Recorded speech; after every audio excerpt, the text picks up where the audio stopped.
Welcome to the Deep Talks podcast. This is Regulus and my co-host Ferris. We are here for another day of hanging out and talking to you guys and each other. How's it going, Ferris? So what's your favorite kind of music? What kind of music do you like? Well, there is no specific, let's say, genre of music. It depends on the mood. Yeah, Sometimes I like instrumental music.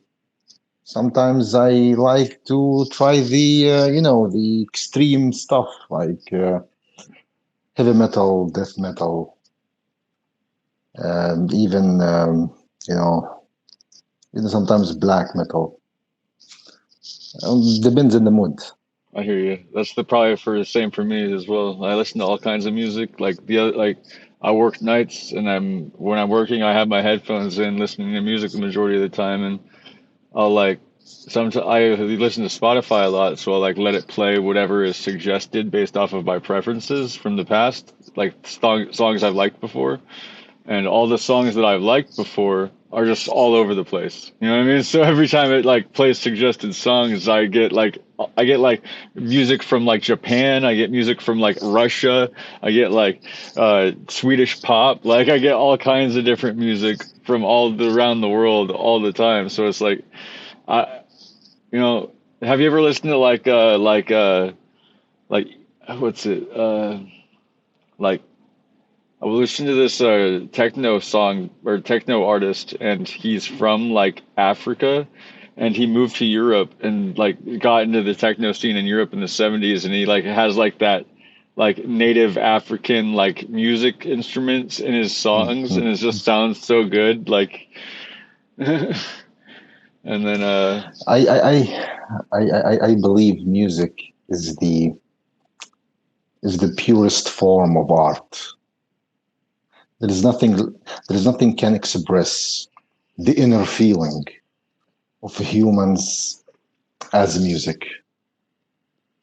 Okay, whatever was the genre or the kind or the type, all kinds of music have own uh, their own message, have their own rhythm. Okay,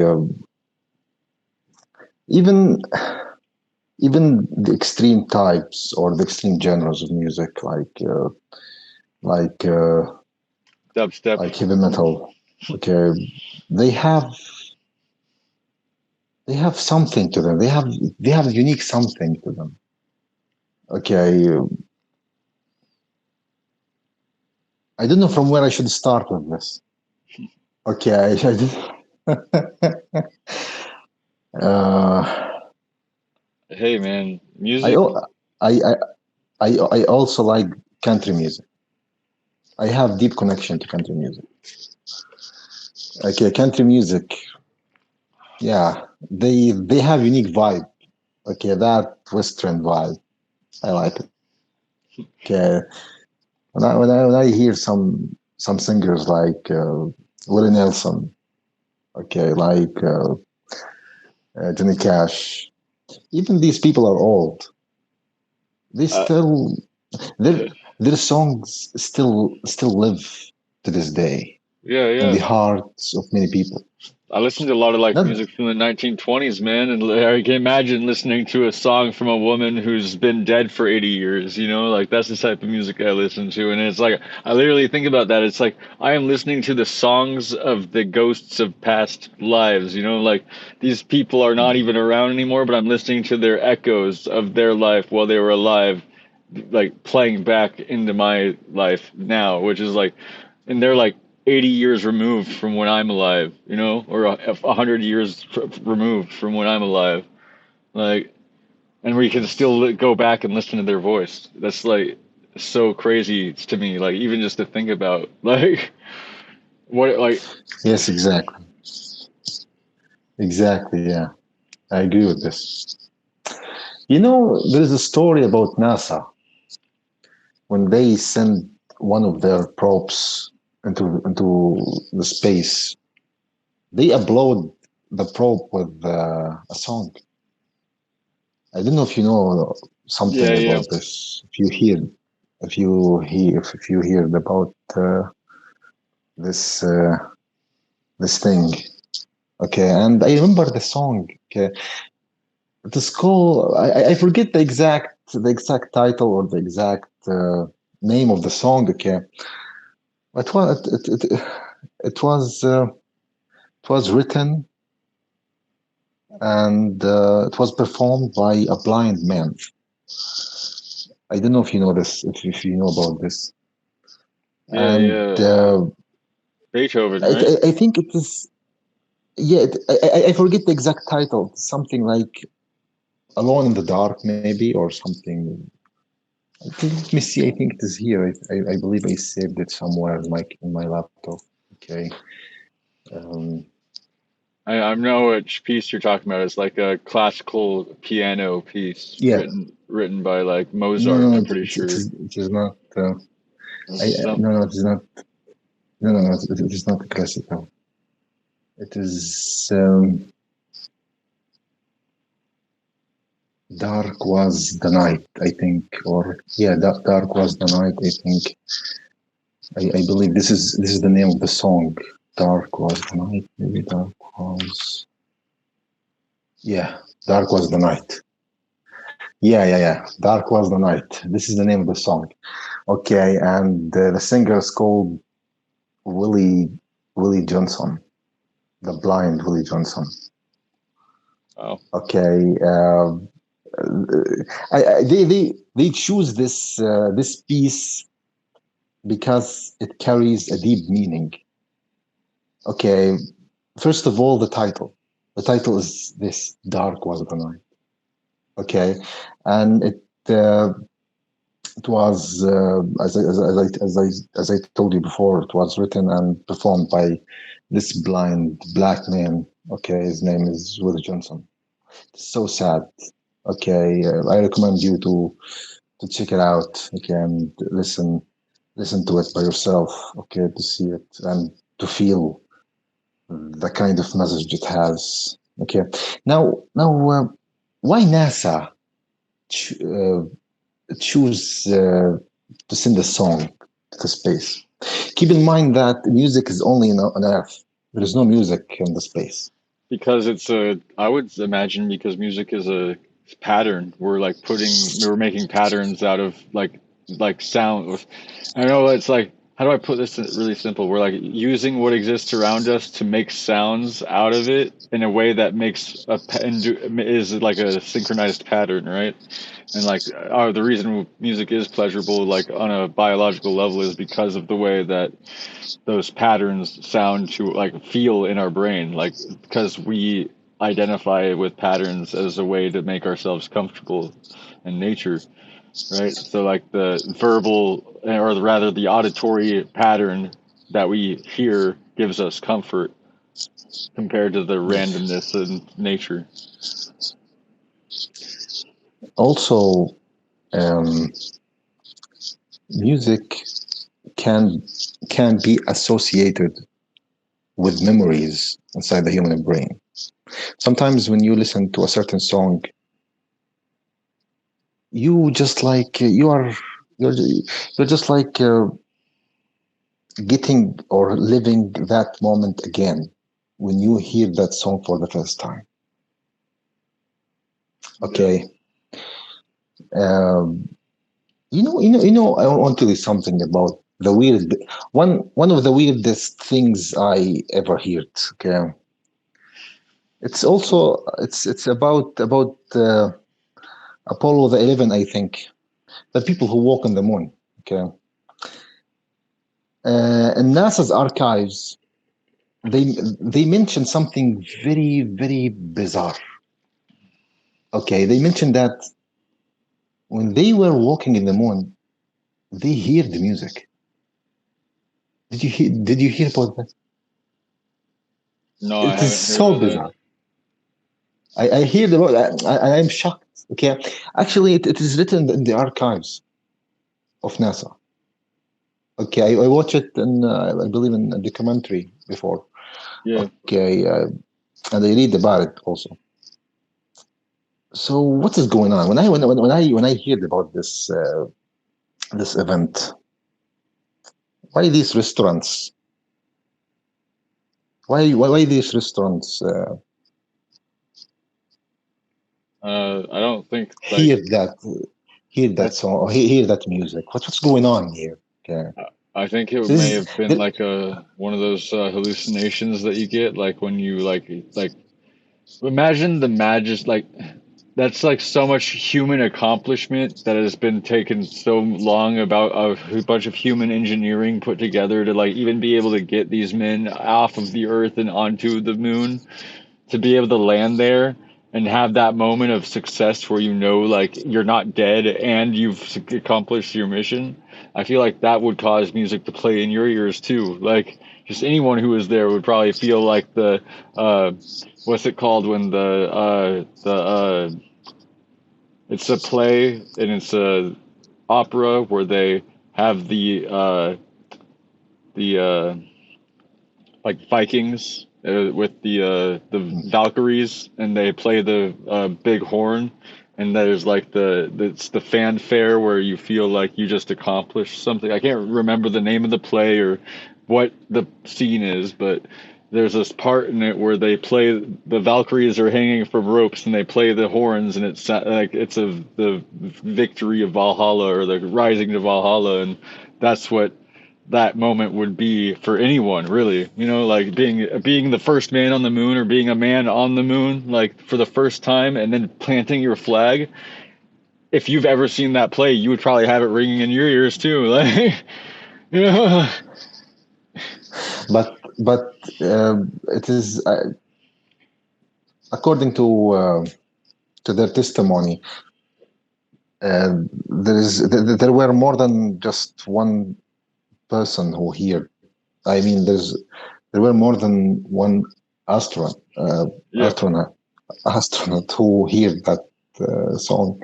I believe it. So it's a mass hallucination. I don't think so. I I mean, think they heard something. well, there's only two astronauts there, though, right? Like, No, I think four maybe, mm, not well, not two or one. maybe No. maybe it was playing on their earbuds Uh, in their head in their spacesuit. there is if you search about this topic, okay, if you search this topic, okay, there's a lot of weird and bizarre things happen in the moon. Not just this. Okay, um,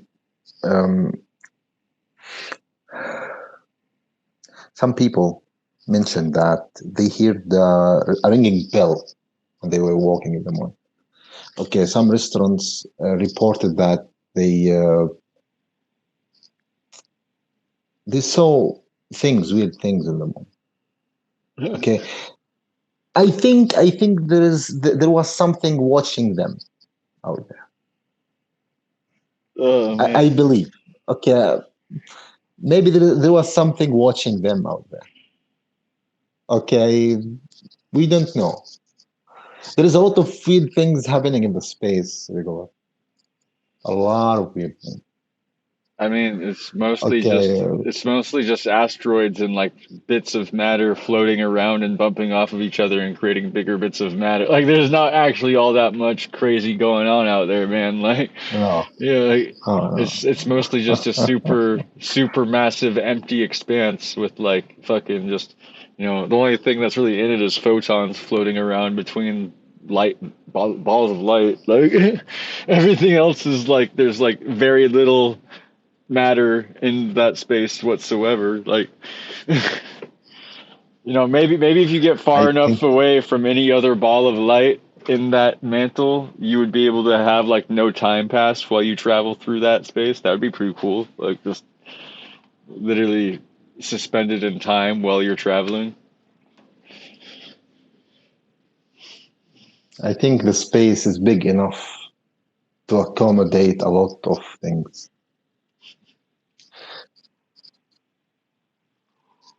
This is the Earth is just a small dot. Okay, and there is I believe in the dark. There's many things in the dark. Okay, and we have no clue. We I have think no clue I think what are that these things. our brain likes to play tricks on us, like because I've spent a lot of time. I'm comfortable in the dark. I work at night. Like I can go outside when it's pitch black out, and I have no fear. There, like, even if there was something out there, I would kiss it on the forehead, be like, "You're such a good fucking demon. You're such a good spirit. I love you so much. Thanks for being here with me and keeping me, so I'm not alone, right? Thanks for keeping me company. Like I'm not like." But I know that there's nothing there. Like it's just our imagination filling the darkness with imaginary creatures, like Plato's allegory of the cave with shadows on the wall. Like it's our mind playing tricks on us when we think that there's things in the darkness because there's nothing in the darkness. That's just us wanting there to be something there. So we're not alone.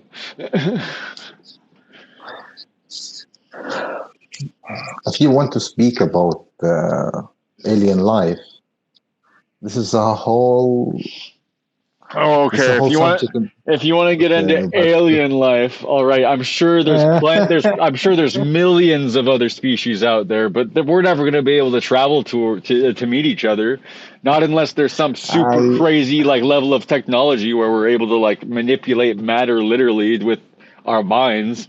Like until we get to that point, we're not going to be able to interact with any other species anywhere else in the universe. Come on, like we might travel there, but still, there's going to be so much time that passes in that travel period where like we're either going to be a completely different species from what we were when we were on Earth, when we meet those other creatures, or like they will have gone extinct by the time we even were aware of them by the time we get there, right? Like the Fermi paradox is a thing with when it comes to this, right? There's the question of are they going to exist when we travel there if we were to communicate with them, right? Like because of all the way that time and space works when you're traveling at the speed of light and you're going in one direction, then the way that like you're basically traveling at with those photons as they're leaving your sun. So like it will still take you however long to get there, but the timeline will be shifted from where you came from. So it's like I'm not really good with explaining physics. I understand it in my head, but like we would need a particle physicist or like somebody like that to like really give you a proper picture of what's going on with that. Uh, I think I believe when it comes to alien life, I think this subject uh, uh, is deeply misunderstood by the general public. yeah, for sure. Why? Okay. Not just by the general public, even by scientists. I believe they are committing a huge mistake when they speak about alien life. Why? I will tell you why. Listen carefully now.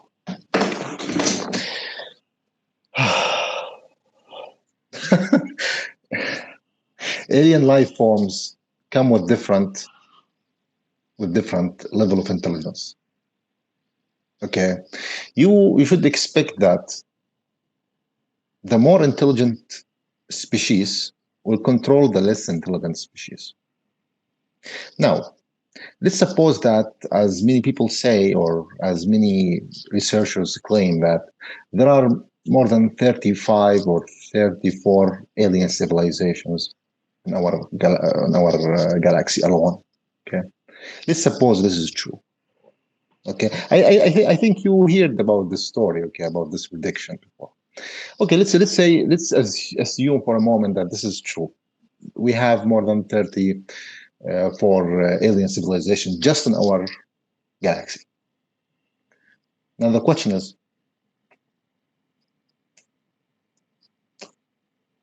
uh, there is by by pure logic, by rationality, okay, one of these civilizations is more intelligent than the other civilization. And I told you before, the more the smarter civilization will control the less smart or less intelligent civilization. Yep. So there should be a smarter civilization. Okay, and I don't think we are the smartest civilization. Clearly, we are not. Okay, you look at you look to the news, and you will you will conclude this. So I believe uh, if there are other civilizations out there, they will race between each other to control each other in different ways.